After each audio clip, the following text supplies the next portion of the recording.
All right, so before we get started with Marc Lawrence and the OFN today, as we preview games in college football for this Thanksgiving weekend, and once again, happy Thanksgiving to one and all.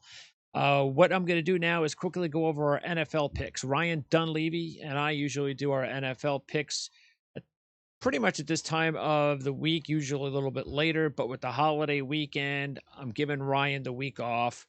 And I'm just going to be presenting our picks quickly, as well as some trends that are included in both the Playbook magazine from Marc Lawrence and the newsletter that comes out once a week. Of course, if you see this promo has been there all season, if you dial that number there and you give them the bonus code PRIME, PRIME, you get $10 off of the next subscription, newsletter, you name it. And you get $10 off, care of Prime Sports Network. So let's get right to it. And we actually don't like any of these Thanksgiving Day games, as you can see. None of us has any Thanksgiving Day games. I was leaning a little bit towards the dog. We talk about it in a little bit with Marc Lawrence, so you'll get a piece of that. I was thinking of going with Buffalo, though. Because I actually think Buffalo is going to rebound and win against New Orleans, but I just have had no luck at all with the Saints over the last several weeks, taking them against them, and I'm staying away. So let's get out of the Thanksgiving Day game since we don't like them, and let's go into the Sunday games. Now, I do have Atlanta, as you can see, as one of my plays. Really, that has nothing more to do with the fact that Atlanta's a better team as long as Cordarrelle Patterson returns like he is supposed to return. Tennessee is going to be one of my two upset plays. We talk a lot about that, by the way, on the Pat's Probe show. So that is available right here on the channel with Evan Lazar. We preview the game itself in depth. So if you want to know inside and out everything about the Patriots and the Titans, check that out with Evan Lazar. The main thing is Tennessee is 5-0 straight up and against the spread as a dog this year. So obviously that's very important. Keep in mind the Patriots, their 7 wins have been to teams with a combined 31 and 52 record, while Tennessee has 6 wins this year versus teams that went to the playoffs last year, 6-0, by the way.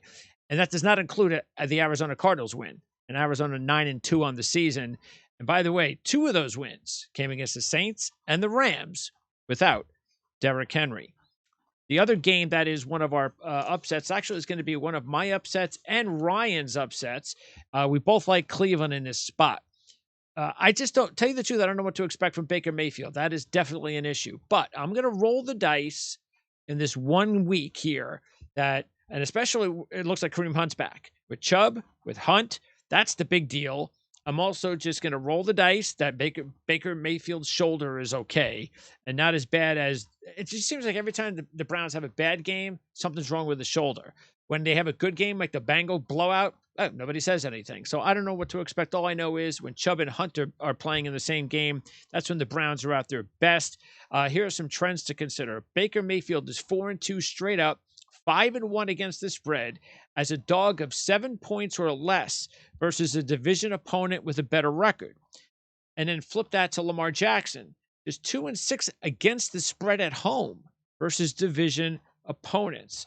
There's a few other trends in there as well, including the fact that the Ravens are just 3-12 in their last 15 against the spread before they take on the Pittsburgh Steelers, which is the matchup next week. So both Ryan and I like the Browns plus 160 on the money line.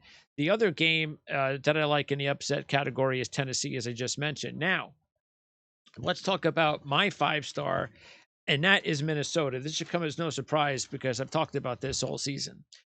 The San Francisco 49ers, get this, not only are they 2-9 straight up in their last 11 at home, and the only 2 home wins in that span are against the Rams. But again, I've said this, I think 2 or 3 times this year, and I've hit this right all 2 or 3 times. I don't remember how many. But San Francisco is so far 0-4 against the spread at home, as a home favorite, this year.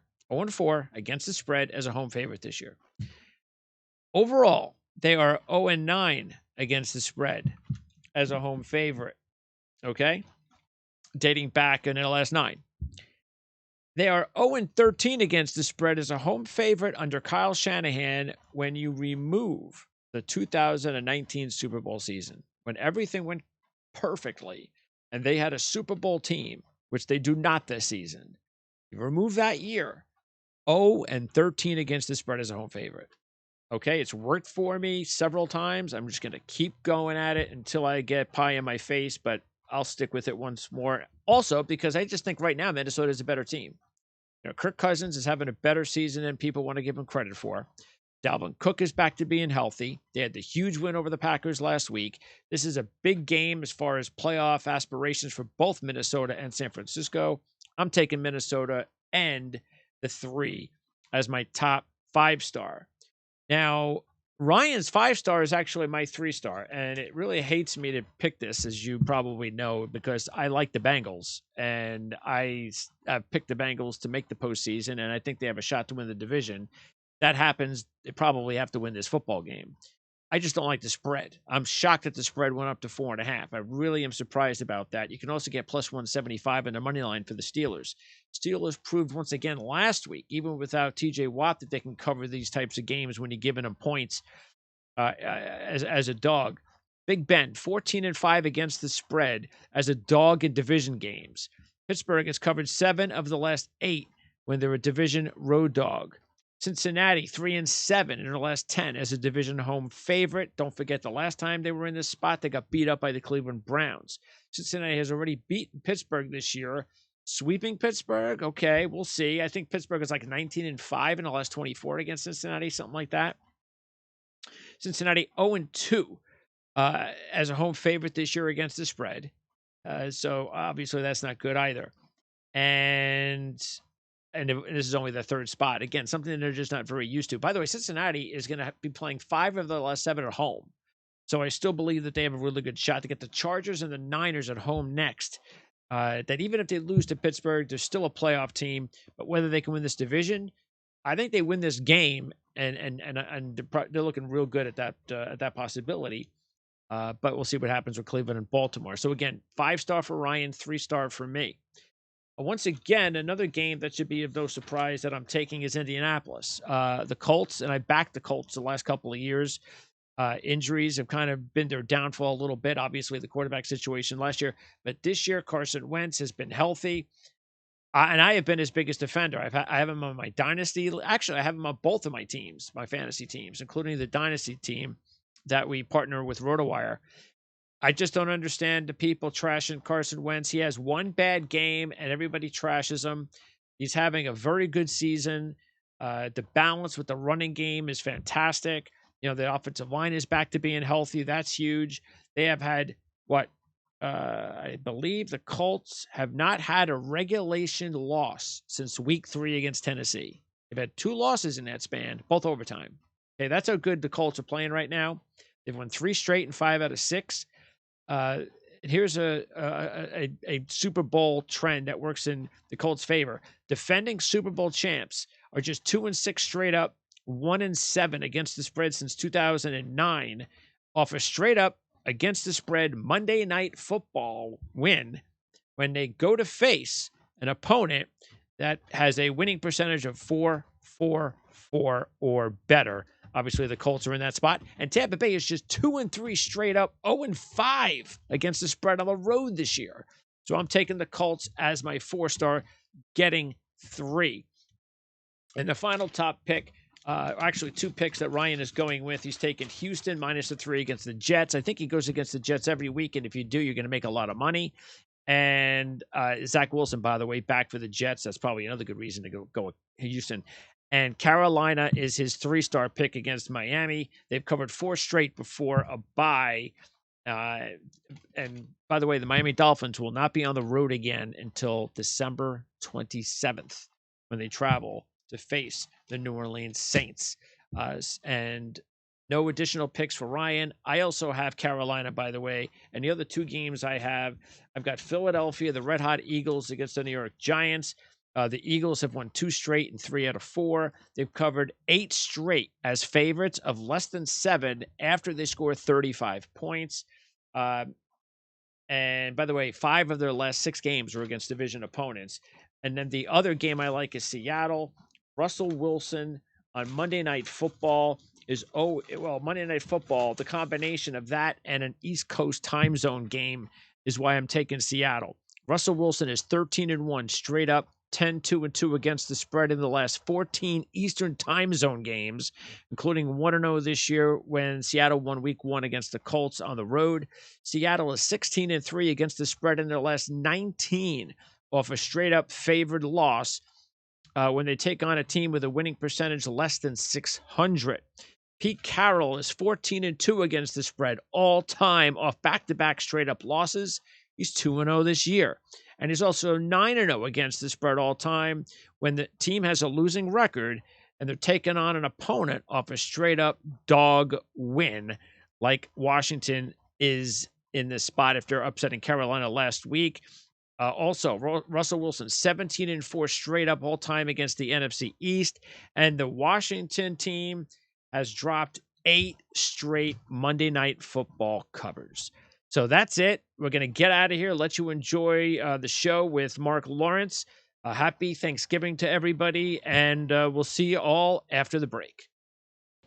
All right. Thanks for tuning in once again to our handicapping report on Prime Sports Network, on the Our-Lads Football Network, as we take a look at week number 12 in the NFL.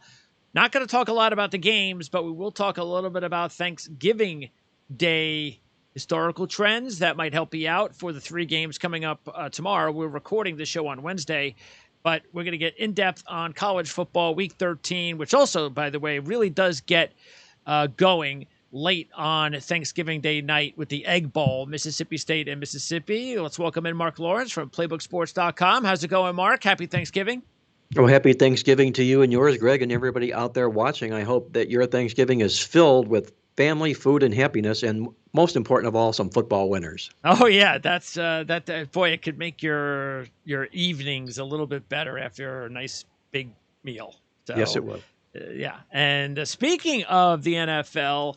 Again, we're not going to get too in depth on this. I'll do have a little report that I'm going to add to this show just to breeze by the NFL segment because Ryan Dunleavy's got the week off with Thanksgiving as well. But we did want to add a few things, and that was I noticed in the newsletter right off the bat, first game, Chicago, Detroit. And what does it tell me? Well, it tells me a lot of really what I want to know for Thanksgiving, Marc, and that is that if you can, you want to bet against home dogs. Am I correct on Thanksgiving Day?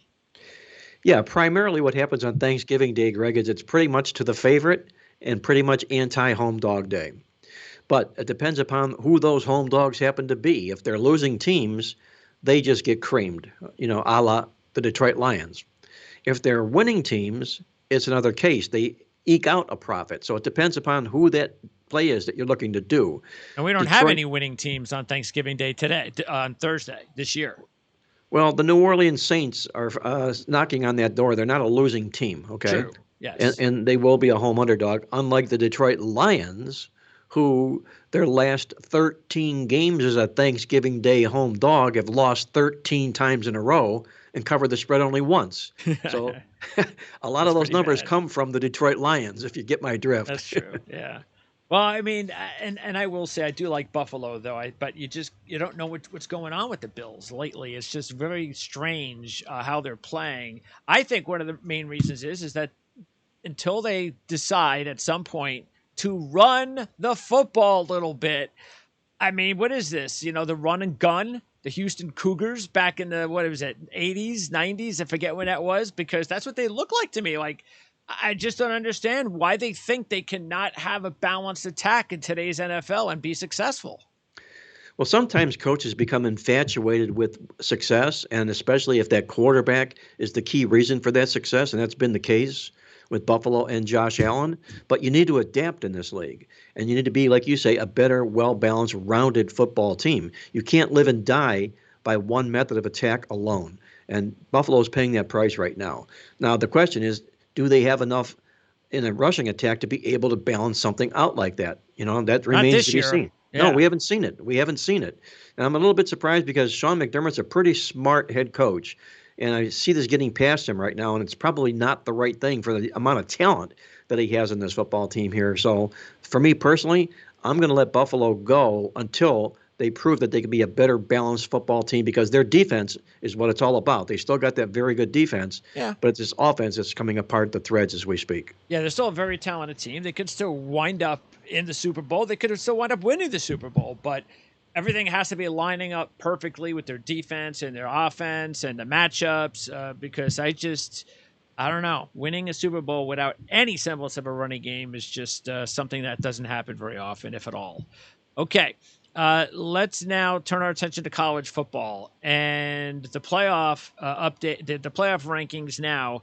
And it's interesting because I noticed that I think it was someone from, was it someone maybe from CBS Sports that said that if you're not in the top 7 of the rankings as of this date, nobody has ever made the playoffs.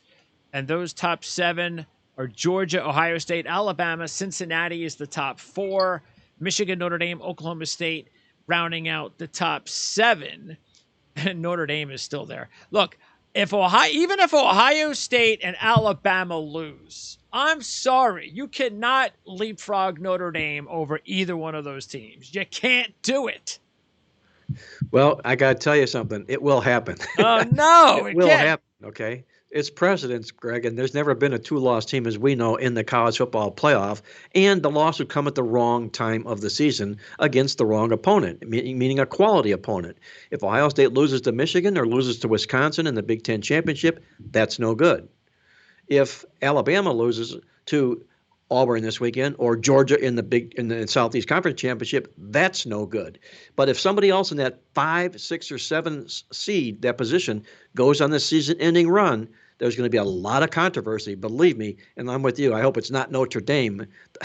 The one guy who's most deserving right now would be Oklahoma State, but they still have to run the table themselves. Yeah, there's still, and look, Cincinnati. We know if they lose, they're out. I still believe because Cincinnati and as long as Notre Dame keeps winning, that's awesome for Cincinnati. And I don't care what anybody thinks. I don't know, Notre Dame fans, whatever. There is no way if Cincinnati runs the table will Notre Dame leapfrog Cincinnati. There is no chance. No, no, none Not going to whatsoever. happen. No.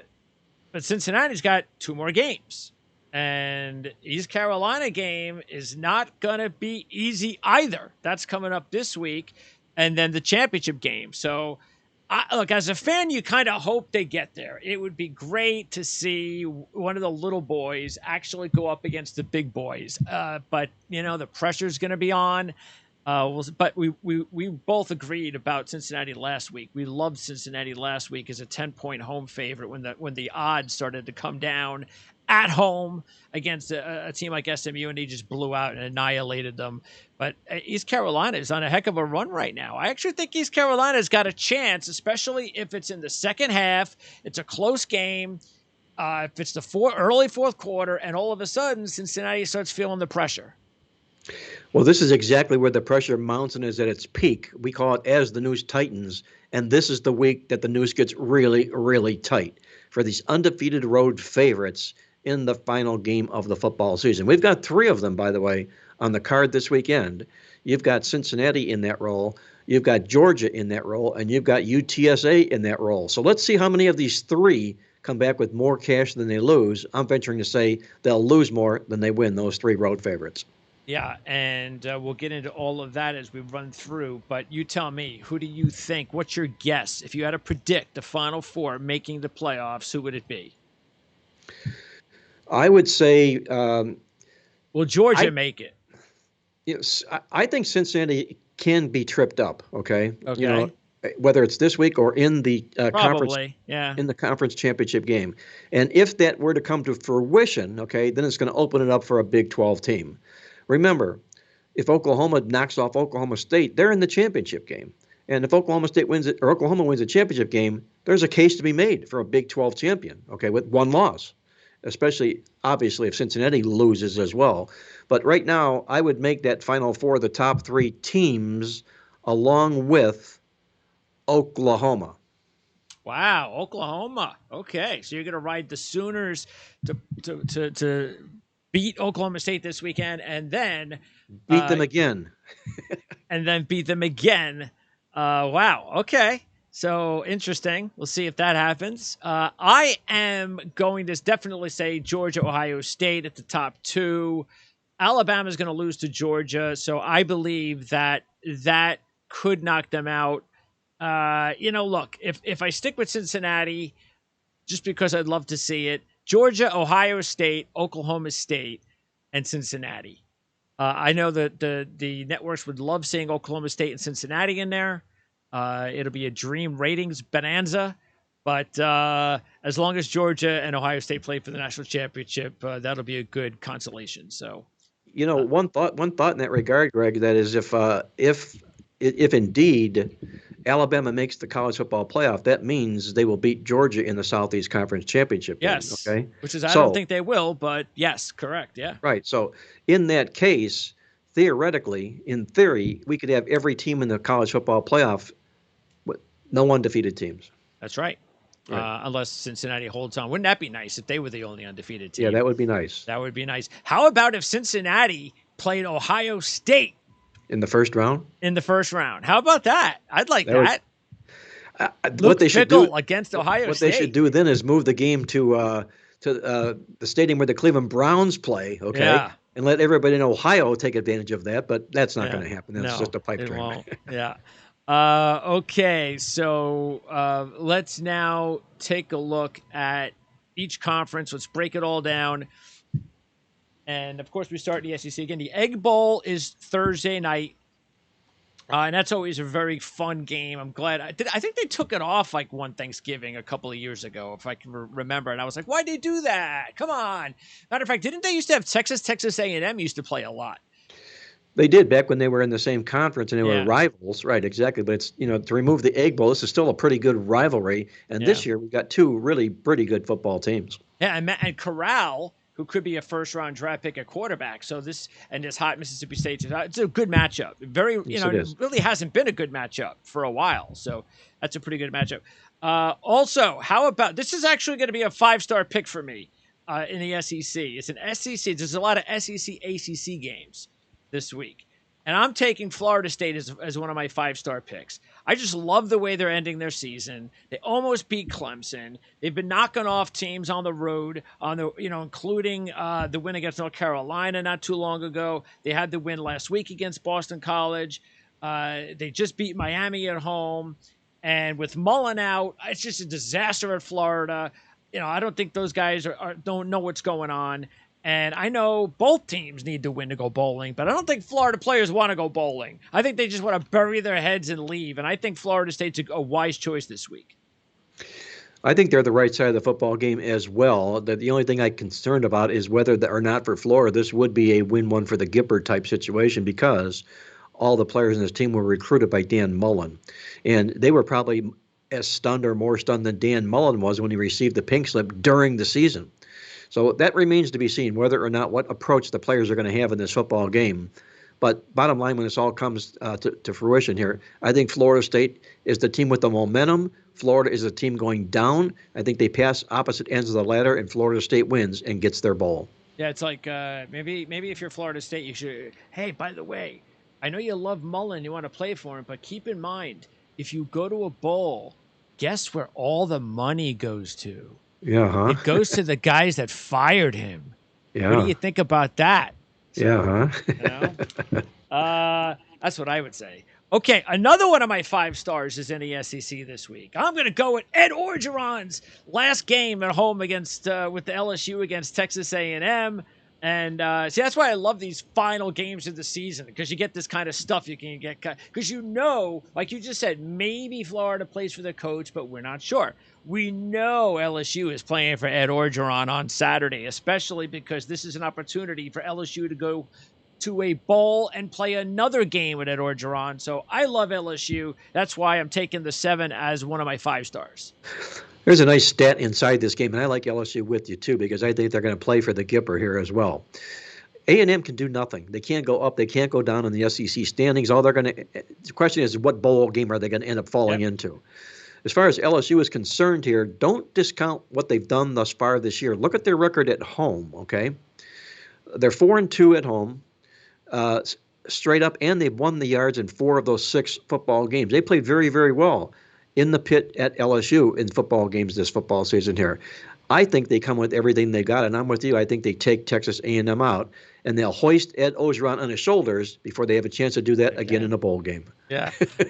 By the way, Auburn in their last 63 home games has one loss by 20 or more points. It happened this year against Georgia. Yeah. They're a 19.5-point home dog against Alabama.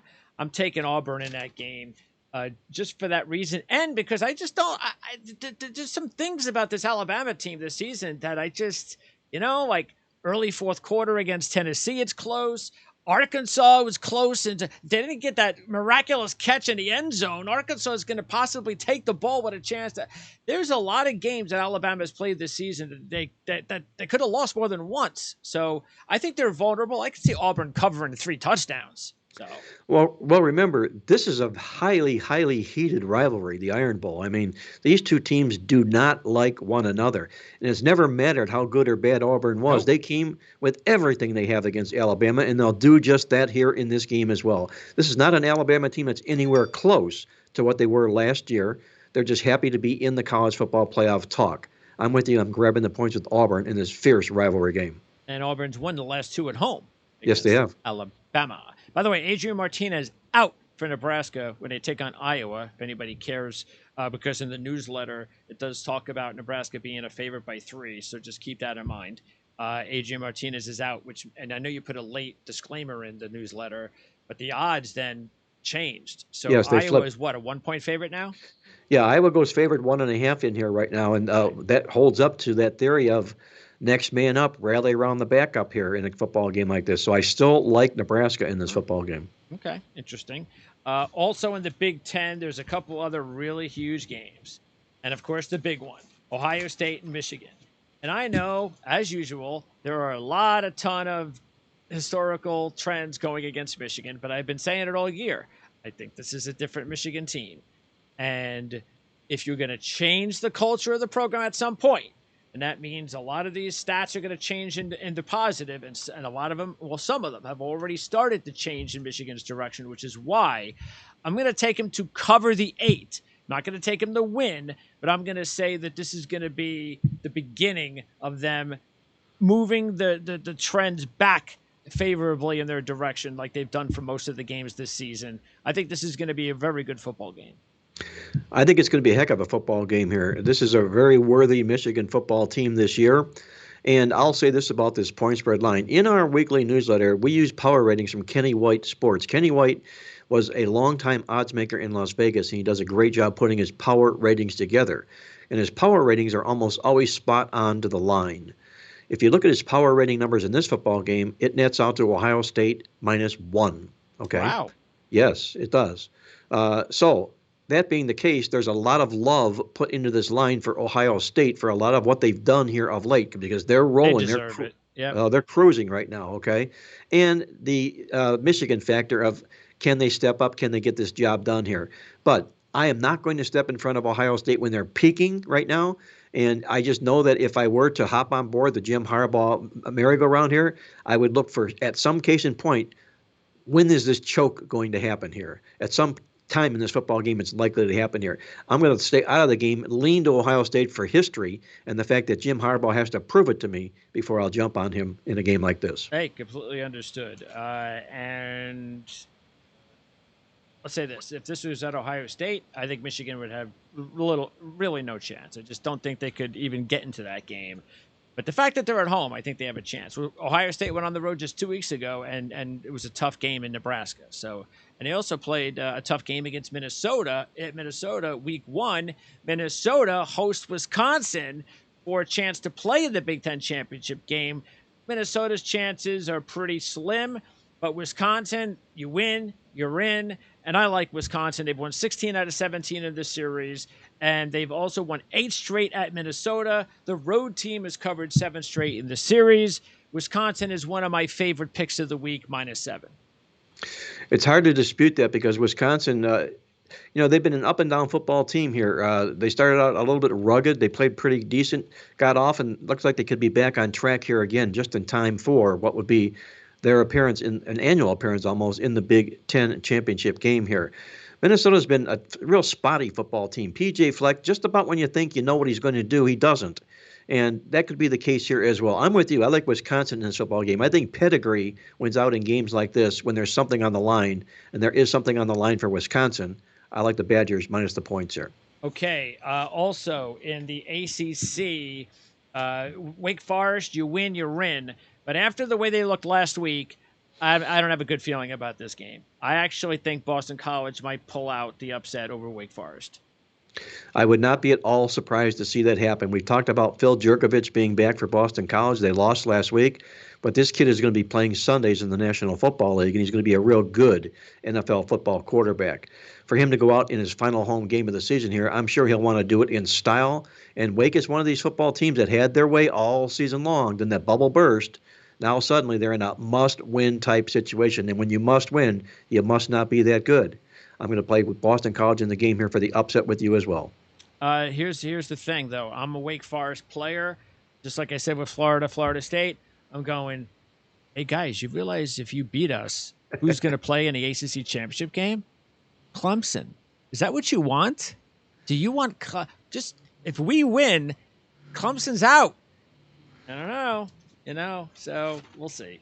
All right. Last week, we said if Pitt wins, then they don't have to play Syracuse for anything. It means nothing. And that would be a big edge for Syracuse if they lose to North Carolina State. Well, that's exactly the scenario, and yet the line keeps going up. I'm surprised. I don't know why the line keeps going up. I can't even see why would you even risk Kenny Pickett playing in the second half or even in this game at all. I'd probably not even play him. So I think Syracuse is in a really good spot here, which is why I'm going to just roll the dice on the 4-1 money line. I agree with you 100%. A Syracuse football team that I thought was really coming right here. The last couple of weeks they didn't, but this is an ideal spot. This is simply a tune-up game for Pittsburgh. And with you, I'd be surprised if Kenny Pickett sees the field in the second half of the contest here. It doesn't matter whether they win or lose. And Syracuse can go bowling if they win this football game and then probably save Dino Babers' job. So you got one team that you know is coming to play, the other one you doubt it. I got to play the guy that I know is coming to play and take the points. Big 12. Now you've got the Oklahoma State. Of course, that's the big one against Oklahoma. I understand how tough it is. And I hated it when the line went from 3 to 4 because I really like Oklahoma State in this game. We said it last week. I loved Oklahoma State. Didn't think they were getting respect against Texas Tech, and it was proven. The defense has been phenomenal for Oklahoma State. And they're going to go up against this kid, Caleb Williams, the young freshman quarterback. The last two starts for Williams, 17 of 36, 229 yards, and a touchdown to 3 interception ratio. He has not played well the last couple of weeks. They won last week because they had a 42-yard fumble touchdown. They had one 75-yard run touchdown, and they held on barely to beat Iowa State. But yes, I completely understand why, if you're an Oklahoma guy, you're getting 4 from a program that you have dominated, winning 16 of 18, that you would just want to gobble this spread up. But I'm going to just ride Oklahoma State. Again, I believe in this team. I believe in this defense. They've covered 9 straight games, and I'm going to go ahead and take Oklahoma State minus the 4. If Oklahoma State's the dog in this contest, Greg, I'm talking to you for hours on end, okay, about why they shouldn't be, okay?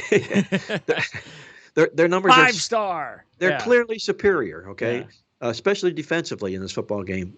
But there's a creak of a door open for Oklahoma here because if they win this game, okay, and they beat Oklahoma State again next week, I think, as mentioned at the beginning of the show, they could sneak into the college football playoff. Yeah. The other side of the coin is this. Don't be surprised if you see Spencer Rattler in this game. I agree. Earlier than later, because if Caleb Williams struggles here, he will not hesitate to make that move. Yep. Okay. And the other thing is our incredible stat in the Playbook Football newsletter this week. And it's a pretty good, juicy one, if you will. And simply put that, whenever Oklahoma has played Oklahoma State and Oklahoma State has had the better record, Oklahoma is 6-0 straight up and against the spread in those games. Okay, yeah. That means Oklahoma State goes in feeling a little bit too good about themselves. Okay, So putting it all together, I'm going to take the points with Oklahoma. Yeah. Again, I can totally see that. I think a lot of this works against the Cowboys in it. Baylor, by the way, I do like the other two other teams I like a lot in the Big 12 are Baylor and Kansas State. Baylor, a 14-point favorite. They can get into the championship game if Oklahoma State beats Oklahoma. They're 5-0 straight up and against the spread at home this year, taking on Texas Tech, already bowl eligible.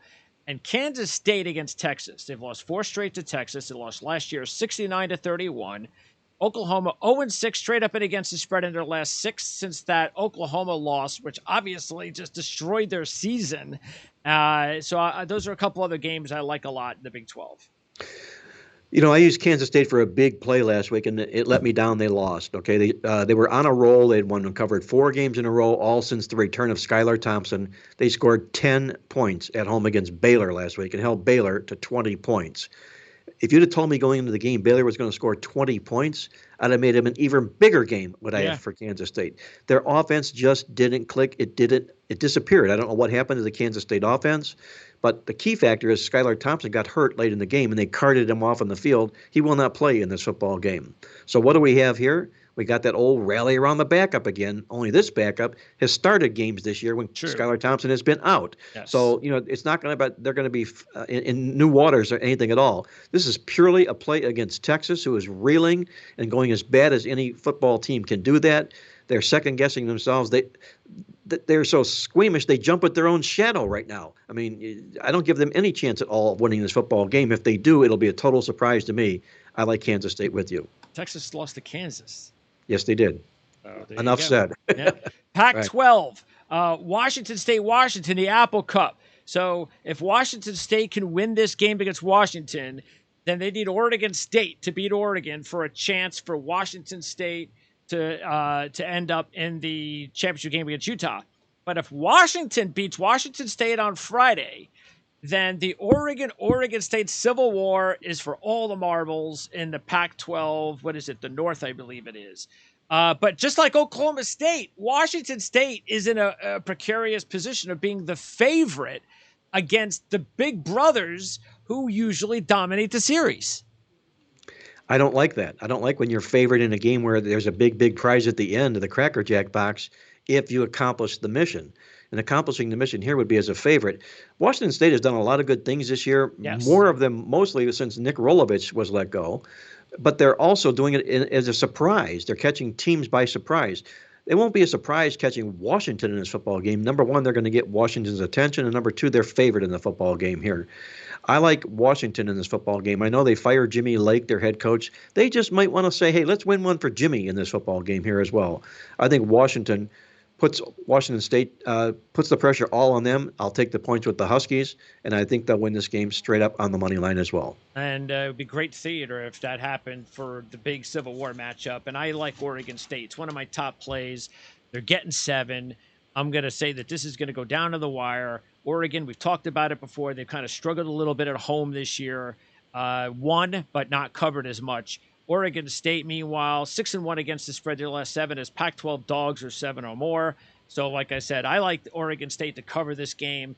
And I of course, look, I'm not rooting one way or another really for the Washington State game, but I kind of hope Washington wins, so it's for all the marbles. This game's got the flavor of a bubble burst against Oregon in the game. I realize Oregon's already lost a game, and in theory, you're supposed to be undefeated, then you lose and you have your bubble burst. I think that loss to Utah last week had a bubble burst effect on this Oregon football team. They're not going to take the field with anywhere near the confidence that I think that they should have or will have. No national championship. Exactly right. That's out the window. And this Oregon State football team has really been, I think, one of the up-and-coming surprise teams in college football this year. Why get off of them when they're winning? And they've got a big chance, like you say here, to possibly be in the Pac-12 championship. I'm taking the points with the Beavers with you. AAC, as we go quickly to the group of 5, Cincinnati, East Carolina, like I said, I'm going to roll the dice on that money line at 4-1, just in case it's close and they feel the pressure with Cincinnati. But I definitely love the 14 points. The series host also has covered 5 straight. And East Carolina, even though they barely did not cover against Navy, has been a very good spread team this year. And this game, by the way, is 3:30 on Friday. Well, that's that noose play we talked about at the beginning of the show, Greg. Here, that noose gets tighter and tighter on Cincinnati, and what better team to pull the noose, tighten the reins than East Carolina, who's been playing really good football of late, and they've cashed a lot of tickets this year. I think you've got to play the Pirates in the points in this game. Okay, in the Mountain West, a very strange. Don't even try to figure out the scenario in the Mountain West with the Mountain. It's all crazy with Boise State. Every team basically needs somebody to do something. It's just very crazy. But the big one, Boise State, San Diego State. I actually like Boise State in this one. They're 4-0 straight up and against the spread the last four. They're 4-1 straight up, 5-0 against the spread on the road this year, while San Diego State is 0-3-1 against the spread in their last four.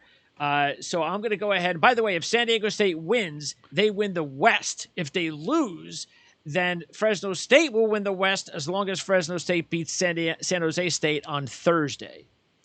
Well, as you know, Greg, I've not been big on Boise State all football season long.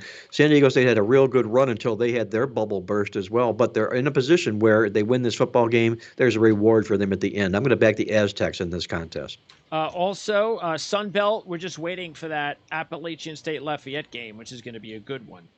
Meanwhile, in the Conference USA, I'm really high on Western Kentucky against Marshall. I was surprised Marshall was the 1-point favorite. I think they get maybe it's name recognition, whatever it is. They've won 4 straight against Western Kentucky. I get that. But Western Kentucky has won 6 straight games by 264 to 111. They have just been smoking. I like the Hilltoppers. Yeah, they got Barry Zappi, their quarterback, who transferred in, and he's the #1 quarterback in passing efficiency in college football this year. That's why Western Kentucky is also the #1 offense in college football this year. They do put up yards and they do put up points. Pressure squarely on Marshall here. I'm with you. I like the Hilltoppers in this game as well. And UTSA pulling off that win late against UAB. They are West champs, but they're still undefeated. And they're at North Texas giving 10 to a team that has now won 4 straight, needing to win 5 straight to become bowl eligible. Great job by Seth Luttrell to get this team in this position. This does have a possibility of an upset. North Texas is a 3-1 on the money line. Go back a couple of years ago, Greg. We were talking about Seth Luttrell as being the next college football coach that was going to step up from Group of 5 to Power 5. He was just on the cusp of doing that, and then the team went sour. Suddenly, the last 4 games, they've come alive again, and they win this football game. They go to a bowl. That talk surfaces again, as far as he's concerned. This is what tight as the news gets tighter is all about football games like this. Play the mean green in this football game. And then finally, Kent State, 1-point favorite against Miami of Ohio on Saturday. The winner wins the East. Keep in mind, Kent State has not won a MAC championship since 1972. So they'll be one step closer if they can beat Miami. Who do you like in that one?